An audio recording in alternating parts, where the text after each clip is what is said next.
Have you ever poured your heart and soul into something, hoping it would finally make your family see you?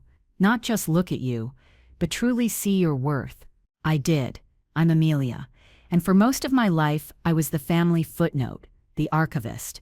The quiet one with her dusty books and her strange obsession with the dead. My brother Paul, he was the main text.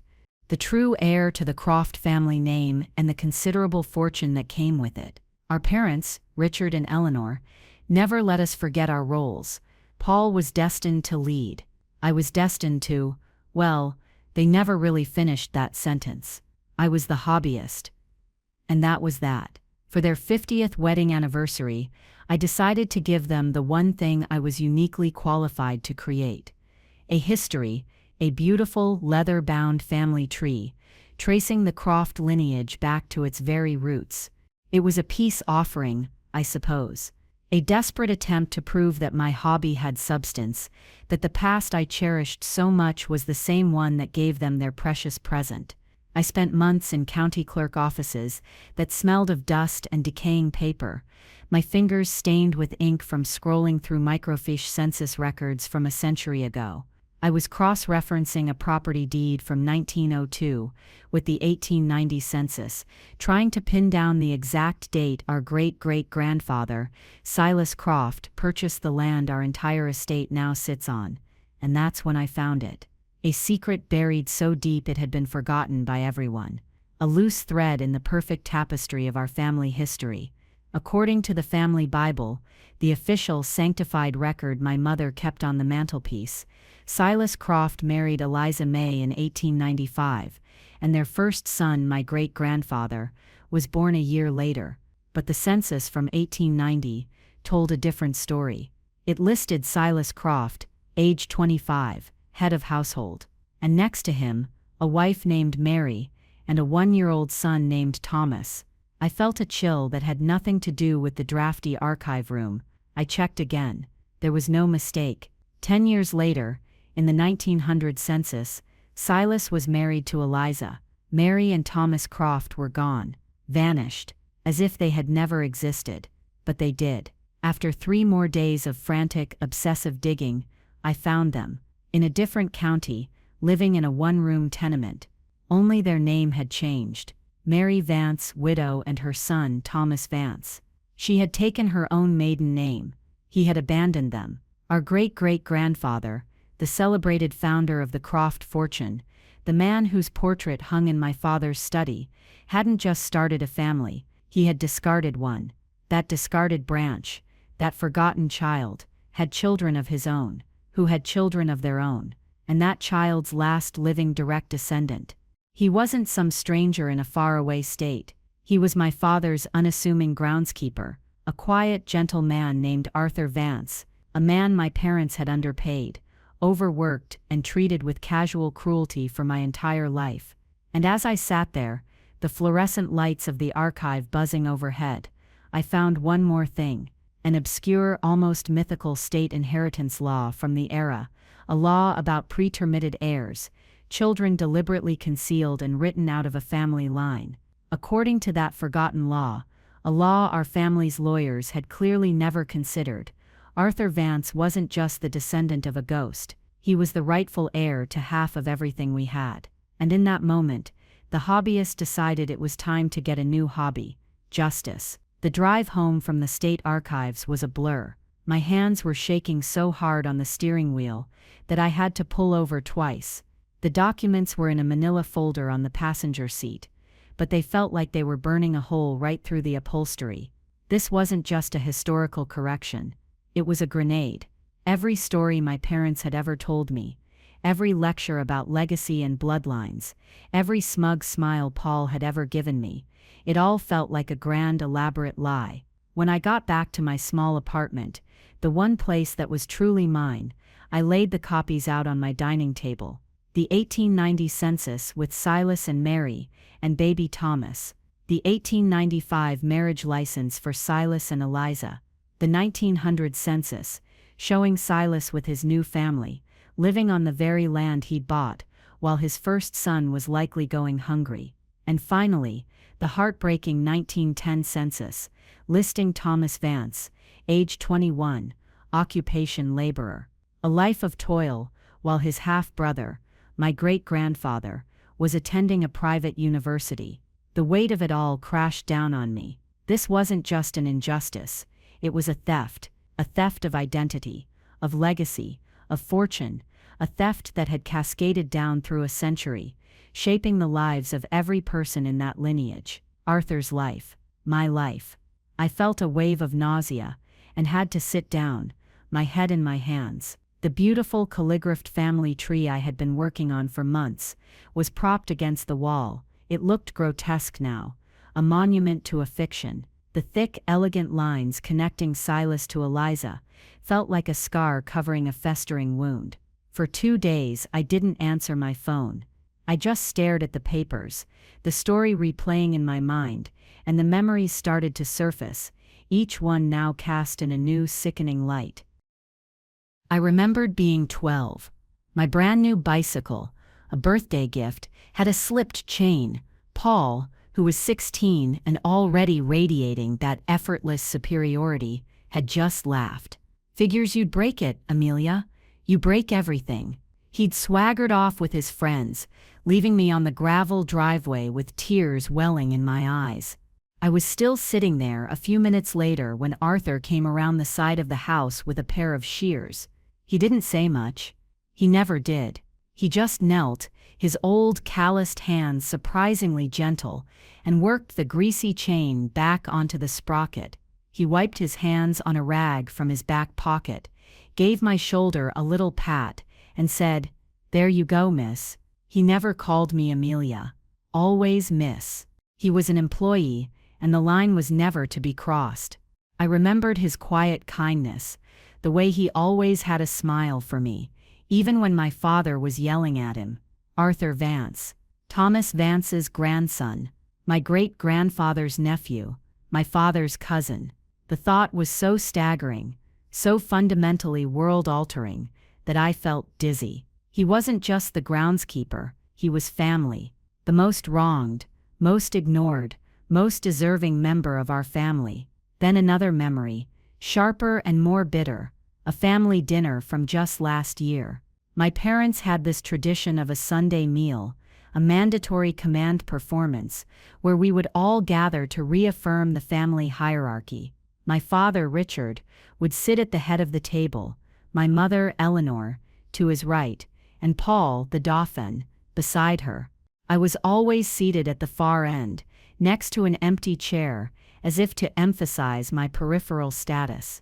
That night, the signature meal was coq au vin, a dish my mother only made when she wanted to project an air of effortless continental sophistication. The wine was expensive.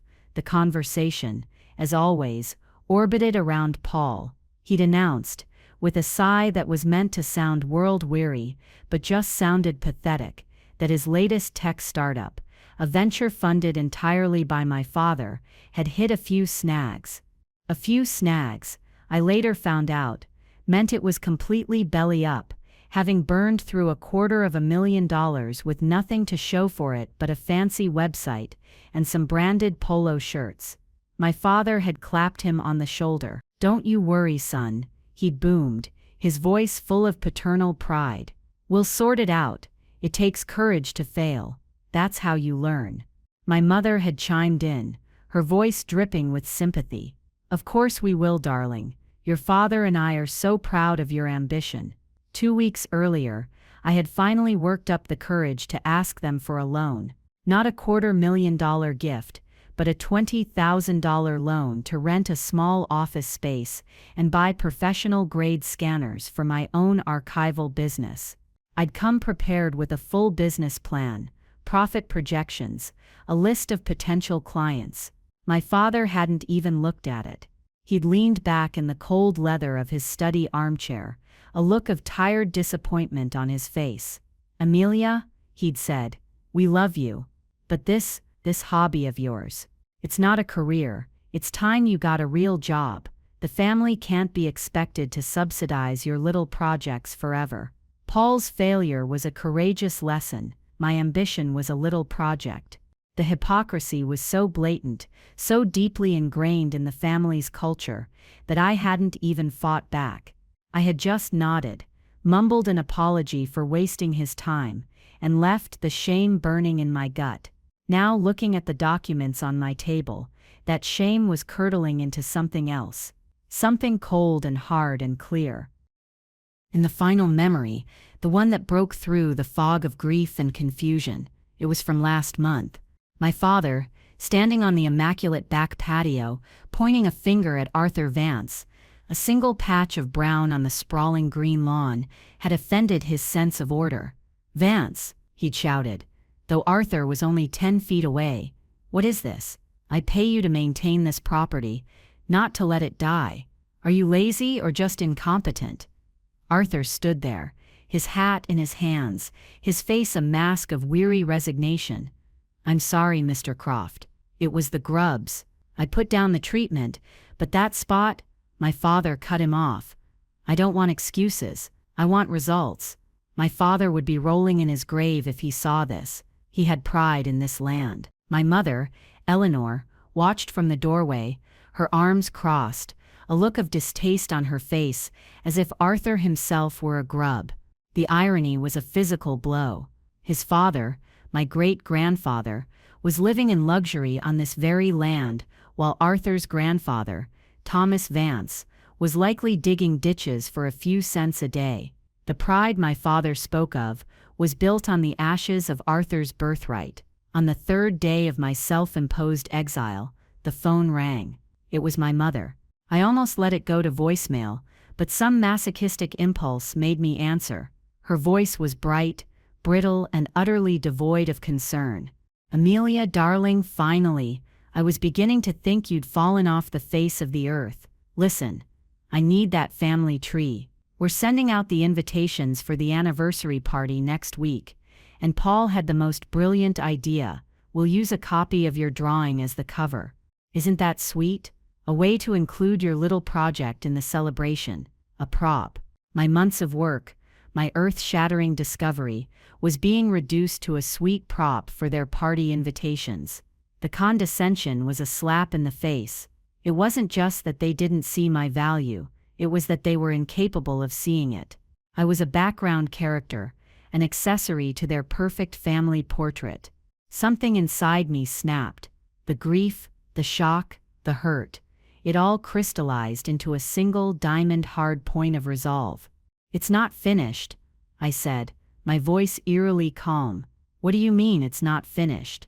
she asked, a note of impatience creeping in. "Amelia, the party is in 3 weeks." "I know," I said. "I've discovered some inconsistencies. The record needs to be corrected." There was a pause. "Well, just fix them," she said dismissively. "Whatever they are. I need it by Friday." She hung up. I stood there, phone in my hand, the silence of my apartment roaring in my ears. Just fix them. Erase the inconvenient truths. Smooth over the cracks in the foundation, just like Silas did. It wasn't about revenge. It truly wasn't. It was about the truth. But as I heard my mother's careless, commanding tone echo in my head, a new thought took root, cold and sharp and undeniable. It wasn't about revenge, until it was. I picked up the phone and dialed the one person I knew would understand. "Clara? It's Amelia. I need your help. I think my family committed a crime 100 years ago, and I have the receipts." There was a beat of silence on the other end of the line, and then Clara's voice, low and serious. "I'm on my way. Don't talk to anyone else." An hour later, my apartment was transformed into a war room. Clara, my best friend since college, and now a fiercely intelligent paralegal, was hunched over my dining table, her brow furrowed in concentration as she examined the documents I'd laid out. The scent of her strong coffee mingled with the old paper smell of the records. She looked up at me, her eyes wide. "Amelia, this is dynamite." "I know," I breathed. "What do I do?" Clara was more than just my friend, she was my anchor. While I floated in the abstract world of history and genealogy, she was grounded in the concrete reality of contracts and consequences. she was also fighting her own battles. She worked at a prestigious old-school law firm, where her brilliance was constantly eclipsed by the easy confidence of the men around her. They called her sweetheart, asked her to get coffee, and handed her the grunt work while they took the glory. She was fighting to be seen just as much as I was. Our struggles were different verses of the same song. "What you do," she said, her voice dropping to a conspiratorial whisper, "is you keep digging. You build a case so ironclad that they can't ignore it. They call you a hobbyist? Let's show them what a historian with a grudge and a paralegal with a chip on her shoulder can do." That single sentence was like a shot of adrenaline. For the first time in days, the crushing weight on my chest lifted, replaced by a surge of purpose. We weren't just two women complaining about being underestimated, we were a team. My first stop was back to the county records office, but this time, my search was laser-focused. I wasn't just looking for the Croft family anymore. I was building the history of the Vances. I traced them through a century of public records, and the picture that emerged was one of quiet, unrelenting hardship. Thomas Vance, the abandoned son, married a woman named Sarah and had one child, Robert. They lived their entire lives in the same small rented house. Thomas worked at a lumber mill until his back gave out. Robert worked as a mechanic. He married, had a son of his own, Arthur, and died young from an infection that, with better medical care, would have been easily treatable. Arthur. He'd started working odd jobs as a teenager to support his mother. He never went to college. He never had the chance. He'd come to work for my father 30 years ago, taking a job on the very land that should have been his, tending the gardens of the family that had stolen his past and his future. The contrast was obscene. While my brother Paul was crashing his sports car and getting bailed out of another failed business, Arthur Vance was meticulously patching the roof of his small mortgaged house on the other side of town. While my mother was buying couture gowns for charity galas, Arthur's wife was working double shifts as a nurse to help make ends meet. It was a story of two parallel lines that should have been one, cleaved apart by a single act of selfish cruelty. Meanwhile, Clara was working her own magic. She spent her nights, after her condescending boss had left for the day, buried in her firm's extensive legal library. She was looking for the law I'd stumbled upon, the one that felt too good to be true, and she found it. "It's real, Amelia," she whispered over the phone late one night, her voice electric with excitement. "It's called the Pretermitted Heir by Fraudulent Concealment Statute of 1888. It's an old one, and it's barely ever used, but it's still on the books." She explained it to me in simple terms. Most pretermitted heir laws protect children who are accidentally left out of a will, but this one was different.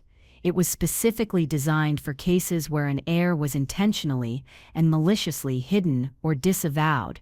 And the key, the absolute jackpot, was a discovery clause. The statute of limitations, which would normally have expired long ago, didn't apply if you could prove that the exclusion was part of an active, fraudulent concealment of the heir's existence. Silas didn't just leave them, Clara explained, her voice quickening. He erased them. He moved counties. He allowed his first wife to be listed as a widow. He created a false family history.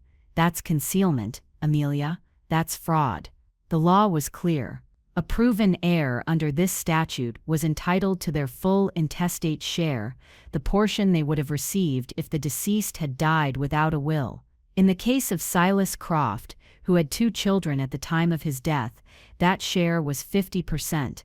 50% of the original estate, plus, and this was the part that made my breath catch, all appreciation, dividends, and assets derived from that original share over the past century. It wasn't just half the land, it was half of the Croft Corporation, half of the stock portfolio, half of everything. It was a kingdom. The next step was the hardest. We needed a real lawyer, and we needed to talk to Arthur. Clara, through a friend of a friend, found us Mr. Davison. He was a quiet, unassuming man in his late 60s, with eyes that seemed to see everything. He specialized in complex and contested estates. He met us in a small, discreet coffee shop. I laid out the story, the documents, the century of injustice. He listened patiently, sipping his black coffee, his face giving nothing away. When I was finished, he was silent for a full minute. I held my breath. "The statute is obscure," he said finally, his voice a low rumble. "A judge would be hesitant. The burden of proof will be immense." My heart sank. "But," he continued, a slow, wolfish smile spreading across his face, "I've never seen a stronger preliminary case. The paper trail you've uncovered is impeccable. It's a beautiful long shot. I'll take it on contingency." Relief washed over me, so powerfully I felt weak. Now for Arthur. This was the most delicate part of the entire plan. This wasn't a legal strategy to him. This was his life. I found him in the greenhouse behind the main house, carefully tending to my mother's prize-winning orchids. The air was warm and humid, thick with the scent of damp earth and blooming flowers. "Arthur," I began, my voice trembling slightly. He turned, a look of mild surprise on his face. He wasn't used to me seeking him out. "Miss Amelia, is everything all right? I need to talk to you about your family," I said softly. "About your grandfather, Robert, and his father, Thomas." His brow furrowed in confusion. "There's not much to tell. They were simple men." I took a deep breath and pulled the folder from my bag. I didn't dump the whole story on him. I started slowly. I showed him the 1890 census, with the name Thomas Croft, son of Silas Croft. I showed him the birth certificate. Then I showed him the later documents, where the name had changed to Vance. I watched his face as the pieces began to click into place. The confusion gave way to disbelief, then to a deep, hollowed-out shock. "Silas Croft," he whispered, his voice hoarse. "Your great-great-grandfather? That can't be right." "It is, Arthur," I said gently. "He was your great-grandfather too. He abandoned his first family and started a new one. My family. He built a fortune, and your family was left with nothing." He sank onto a nearby wooden bench, the pruning shears slipping from his hand and clattering on the stone floor. He stared at his own hands, the hands of a laborer, the same hands his father and grandfather had. I could see him replaying his entire life in his mind. Every hardship, every struggle, every time he had stood on this property and been treated as less than nothing by people who were his own blood. They always said my great-grandmother was a widow," he murmured. "She never spoke of him. She was protecting her son," I said. "And herself. What other choice did she have?" I explained the law, the claim, what Mr. Davison believed was possible. I told him this wasn't about revenge, not for him. It was about what was right. It was about reclaiming a history that had been stolen from him. He was silent for a long time. The only sounds the dripping of the irrigation system and the buzzing of a trapped bee against the glass. He looked old and tired, but as he finally raised his head to look at me, there was a new light in his eyes. A flicker of the dignity that my family had tried so hard to extinguish. "All my life," he said, his voice thick with an emotion I couldn't name. I felt like I was on the outside looking in. Turns out, I was just looking at my own house from the wrong side of the window. He took a deep, shuddering breath. "Okay, miss. Okay, what do we do?" Our first move was not a cannon blast, but the quiet slide of a dagger. It came in the form of a single, devastatingly polite letter. Davison, writing on behalf of his client, Mr. Arthur Vance, sent a formal notice of claim via certified mail to my father Richard Croft in his capacity as executor of the Croft Family Estate Trust. I was at Clara's apartment when Mr. Davison called to confirm it had been delivered and signed for. My stomach was in knots. The letter was a masterpiece of understated menace. It didn't make threats or demands. It simply laid out the facts, the existence of Silas Croft's firstborn son Thomas Croft, later known as Thomas Vance, the direct, unbroken lineage to Arthur Vance, and the incontrovertible documentary evidence to support it. It then cited by chapter and verse the pretermitted heir by fraudulent concealment statute of 1888. The letter concluded by notifying my father that a claim was being formally asserted for 50% of all assets, real and financial, traceable to the original estate of Silas Croft, and then we waited. The silence lasted for exactly 4 hours. Then the storm broke. My phone rang and the caller ID flashed with my father's name. I let it go to voicemail. A second later, a message notification popped up. I listened to it, my hand trembling. It was my father's voice, but not the booming, confident voice I was used to. It was a roar of pure, apoplectic rage. "Amelia, what is the meaning of this? This garbage, this pathetic shakedown. You are in league with the groundskeeper to try and extort money from your own family? Have you lost your mind? You are forging documents, you are telling lies, you are trying to destroy this family out of pure, pathetic jealousy of your brother. You call me back this instant." This instant, he was already building his narrative. I was the villain, the jealous daughter, the unstable hysteric. It was his go-to defense: deny, attack, and reverse victim and offender. Next came the call from my mother. Her approach was different, but no less venomous. I let her call go to voicemail too. Her message was a torrent of weaponized tears and manipulative guilt. "Amelia, darling," she began, her voice cracking theatrically. "Your father just showed me this horrible letter. How could you do this to us? To your own parents, right before our 50th anniversary? What will people think? We gave you everything, and this is how you repay us. By siding with an employee against us? You are breaking my heart, Amelia. You are tearing this family apart. Everything. They gave me everything except the one thing I ever wanted: their respect." Finally, Paul. His text message was short, arrogant, and dripping with the casual cruelty he had perfected over a lifetime. "Seriously? You and the dirt digger? Get a grip, Amy. This is the most pathetic thing you've ever done. Dad's lawyers will bury you." Dirt digger. The name he'd probably used for Arthur for years behind his back. The dehumanization was so casual, so reflexive. They didn't see him as a person, let alone as family. He was just a functionary, a tool, and now a co-conspirator in my pathetic scheme. The panic was radiating off them in waves. They were lashing out, trying to use the same old tools of shame, guilt, and intimidation that had always worked on me.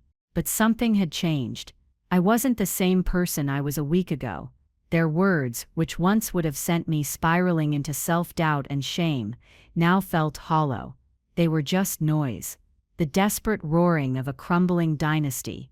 The next day, my father made his first major mistake. He called Arthur into his study, and in a fit of rage, fired him. He told him to clear out his things and be off the property by the end of the day. He probably thought that would be the end of it. Get rid of the claimant, and the claim disappears. But we were ready. An hour after Arthur called Mr. Davison to tell him what had happened, a court courier arrived at the estate. He served my father with a temporary restraining order and a notice of a pending injunction. The order forbade him from taking any action against Arthur Vance, including terminating his employment or evicting him from the small groundskeeper's cottage on the property where he sometimes stayed. More importantly, it froze all major family assets. He couldn't sell property, he couldn't transfer large sums of money, he couldn't liquidate stock. He was trapped. The cage door had just slammed shut, and my father, for the first time in his life, was on the inside.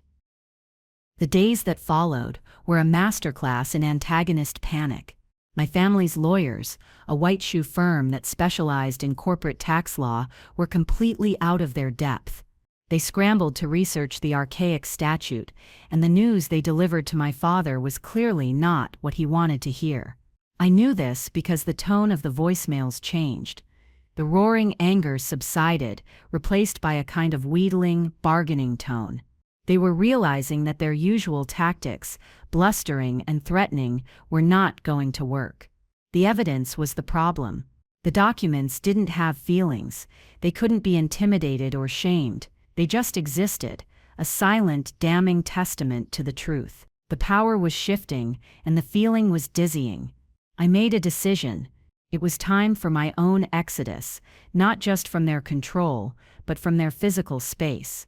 I still kept a few boxes of sentimental things in my old childhood bedroom at the estate, childhood drawings, old yearbooks, things I hadn't had the heart to throw away. I drove to the house on a Tuesday morning. I didn't call ahead.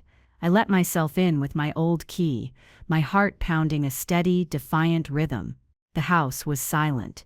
My mother's car was gone. My father was likely at the office, meeting with his increasingly worried lawyers. I walked through the familiar rooms, the grand foyer with its checkerboard marble floor, the formal living room where no one ever lived. It all felt like a museum of my own unhappiness.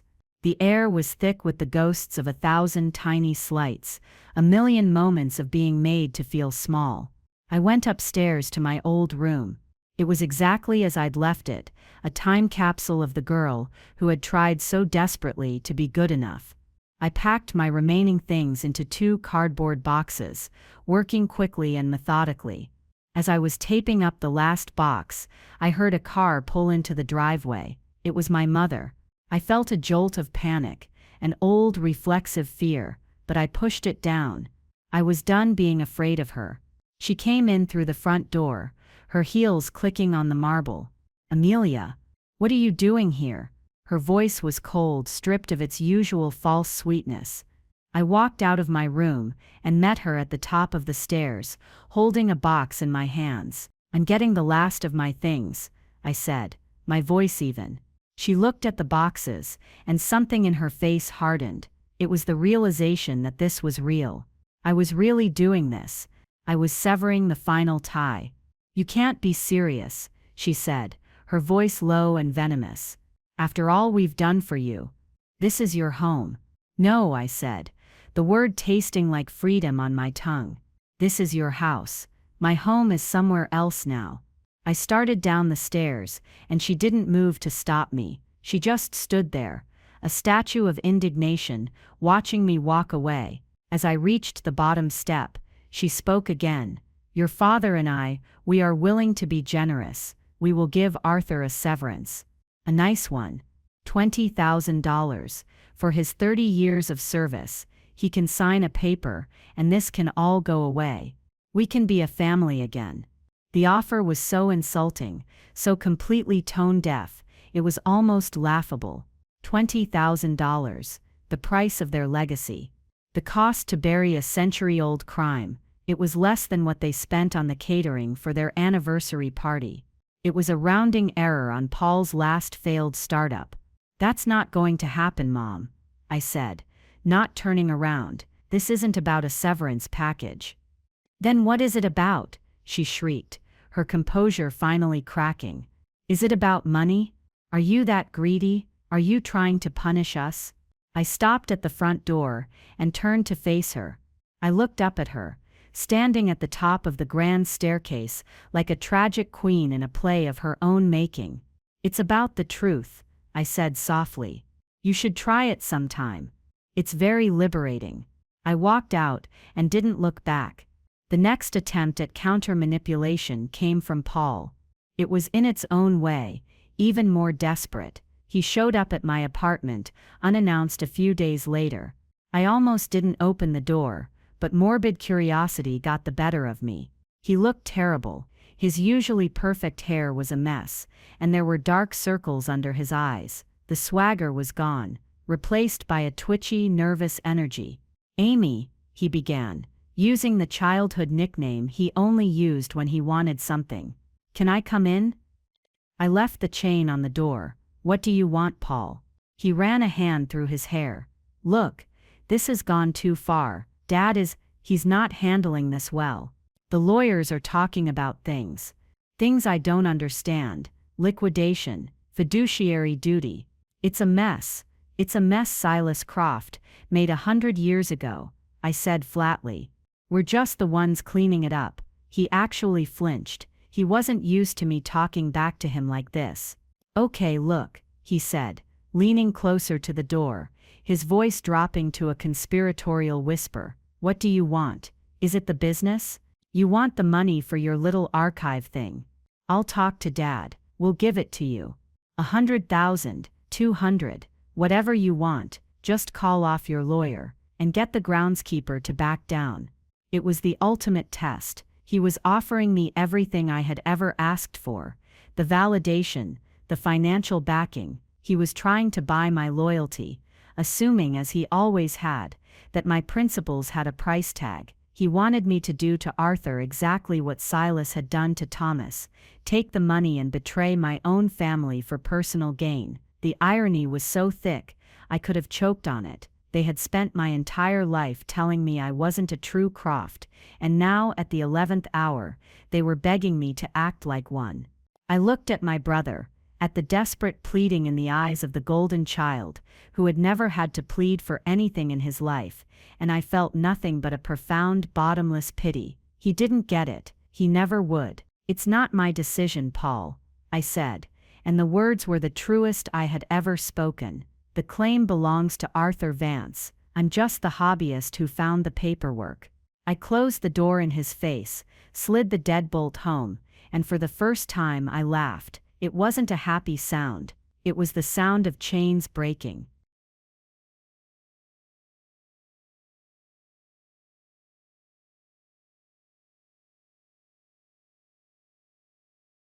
The 50th anniversary party was the hill my parents chose to die on. In the face of legal Armageddon and familial collapse, they decided the most important thing was to maintain appearances. Canceling the party would be an admission of weakness, a public signal that the Croft Empire was under siege. So, they went ahead with it, a grand, defiant gesture of denial. I, of course, was not invited. The invitations had gone out, without my little project on the cover, and my name was conspicuously absent from the guest list. But I knew I had to go. This wasn't something that could be settled in a sterile law office. It needed a final, definitive scene. It needed a witness. It needed to happen on their turf, in the heart of the kingdom they thought was impenetrable. I called Mr. Davison. I called Arthur. I told them my plan. Arthur was hesitant. He was not a man who enjoyed confrontation. Miss Amelia, he said, his voice quiet over the phone, I don't belong at a party like that. Yes, you do, Arthur, I replied firmly. You belong there more than anyone. The night of the party was a perfect late summer evening, the kind of evening my mother would claim she had personally arranged. As we drove up the long, winding driveway, me, Arthur in his best Sunday suit, and Mr. Davison looking impassive and formidable, we could see the twinkle of fairy lights strung through the ancient oak trees. A marquee had been erected on the main lawn, and the sound of a string quartet drifted through the air. It was a perfect picture of wealth and stability. A perfect lie. We didn't go in. We didn't need to. We just walked to the edge of the manicured lawn, just beyond the glow of the lanterns, and stood there, 3 silent figures in the twilight. It didn't take long for them to see us. I saw my father first. He was holding a glass of champagne, laughing with some business associate. His eyes scanned the crowd, and then they snagged on us. The smile vanished from his face. The champagne glass tilted in his hand. He put it down on a nearby table and started walking towards us, a thunderous look on his face. My mother, ever attuned to her husband's moods, saw the change in him and followed his gaze. Her hand flew to her throat in a gesture of high drama. Then Paul, seeing them both moving, turned and saw us too. The 3 of them, the royal family, advanced across the lawn. The string quartet seemed to falter for a moment, the cheerful melody suddenly sounding thin and fragile. What is the meaning of this? My father hissed as he reached us, his voice a low growl to avoid making a scene. You were not invited. You are trespassing. We're not here for the canapes, Richard, Mr. Davison said, his voice calm and steady. We're here to talk. My mother arrived, clutching my father's arm. Amelia, how could you? She whispered, her eyes filled with a rage that her trembling voice tried to disguise as hurt. To do this tonight, in front of all our friends. Paul came up behind them, his face a mask of contempt. He didn't look at me. He looked at Arthur. "You really have some nerve, old man," he spat. "Showing your face here." Arthur didn't flinch. He just stood there, his hands clasped behind his back, his posture straight and dignified. He looked at the house, the land, the party, and for the first time he looked at it all as if he had a right to be there. He wasn't the groundskeeper anymore. He was a claimant. It was my father who finally broke. "Get off my property," he snarled, taking a step towards Arthur. But Mr. Davison stepped smoothly between them. He wasn't a large man, but he radiated an authority that made my father halt. "I would advise against that," Mr. Davison said coolly. He then reached into his breast pocket and pulled out a long white envelope. He didn't hand it to my father. He handed it to me, and I in turn held it out to my father.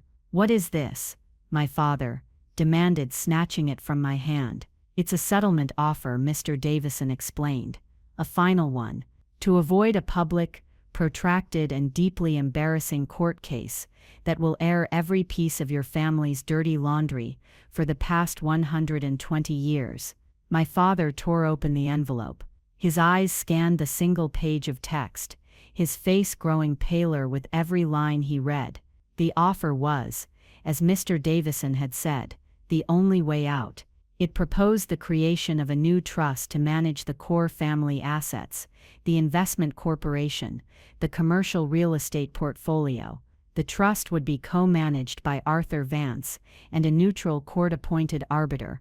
My parents would be granted a lifetime tenancy in the main house and a generous annual pension, enough to live comfortably, but not extravagantly.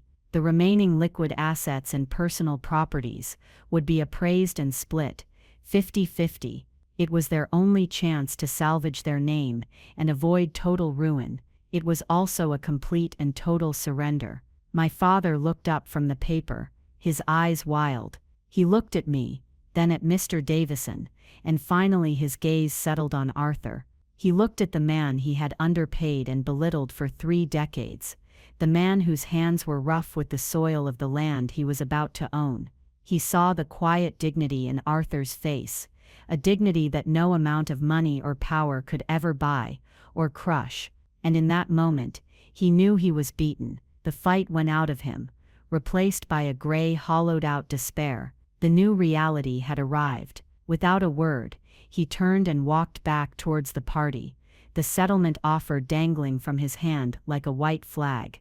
My mother stared at me, her face a mess of hatred and disbelief.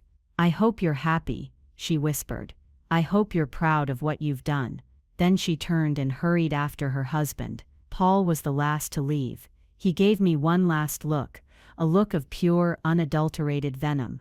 "You destroyed this family," he said. "No, Paul," I replied, my voice quiet but clear in the sudden silence. "I just exposed it." He turned and stalked away, melting back into the crowd of oblivious guests.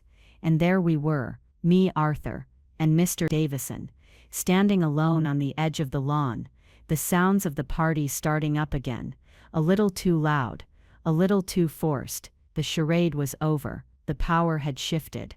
I looked at Arthur, and he looked at me. A slow smile spread across his face, and he reached out and gently patted my shoulder, just as he had all those years ago, when I was a little girl with a broken bicycle. "There you go, miss," he said softly. In the months that followed, the world settled into its new shape. The settlement was signed, the trusts were formed, and the Croft dynasty as we knew it ceased to exist. Arthur, true to his nature, handled his new reality with a quiet, humble grace. He didn't move into the main house. He didn't buy a fleet of expensive cars. The first thing he did was establish the Mary and Thomas Vance Foundation, a nonprofit dedicated to providing educational scholarships for disadvantaged students in the county. He used his story not as a weapon, but as an inspiration. He hired a good financial advisor, but he spent most of his days where he was happiest, in the greenhouse. He said tending to the orchids reminded him of where he came from and of the value of patience and care. My parents remained in the house, but it was no longer their castle. It was a gilded cage. Their social circle evaporated overnight. The story, despite our efforts to keep it private, had trickled out. They became objects of pity and scorn. They were the couple whose legacy was built on a lie, exposed by their own daughter. They were ghosts rattling around in a house full of memories they could no longer afford. Paul did not fare well. Without the family's safety net, his arrogance and incompetence were laid bare. His creditors closed in, his friends deserted him, and he had to sell his fancy condo and get a real job for the first time in his life. The last I heard, he was a mid-level manager at a logistics company, a prince reduced to a provincial governor. As for me, I finally opened my own business, Croft and Vance Historical Archiving. Clara, who was made a junior partner at her firm after her role in our miracle case came to light, helped me draw up the papers. My hobby became my career, and it thrived. I found that there were many families, many companies, who needed someone to help them find the truth in their own histories. My work wasn't just about dates and names anymore. It was about justice. It was about giving a voice to the forgotten. I never did finish that leather-bound family tree. The original, with its elegant lies, felt obscene, and the new one, the true one, wasn't something that could be contained on a single piece of paper. It was a living, breathing story, still being written. Sometimes, the family you are born into isn't a safe harbor. It's a storm you have to learn to navigate, and eventually, a shore you have to leave behind. For years, I tried to earn my place in a family that had already decided I didn't have one. I thought if I was just quiet enough, helpful enough, brilliant enough, they would finally see me. But I was wrong. Their blindness wasn't an oversight. It was a choice. They chose the comforting lie over the difficult truth. They chose the golden child over the one who held them accountable. In the end, it wasn't about revenge. Not really.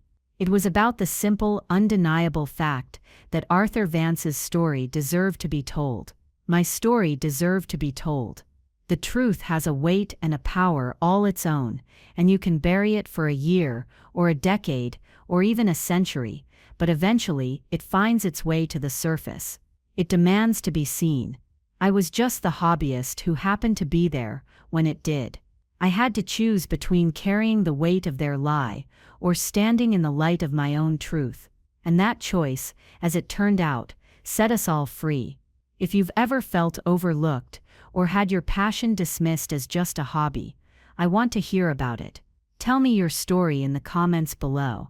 Let's talk about the moment you decided to stop asking for a seat at the table and decided to build your own. And if you enjoyed this story, please don't forget to like this video and subscribe to the channel. There are a lot of stories out there about people finally getting the justice they deserve, and I plan on telling as many of them as I can.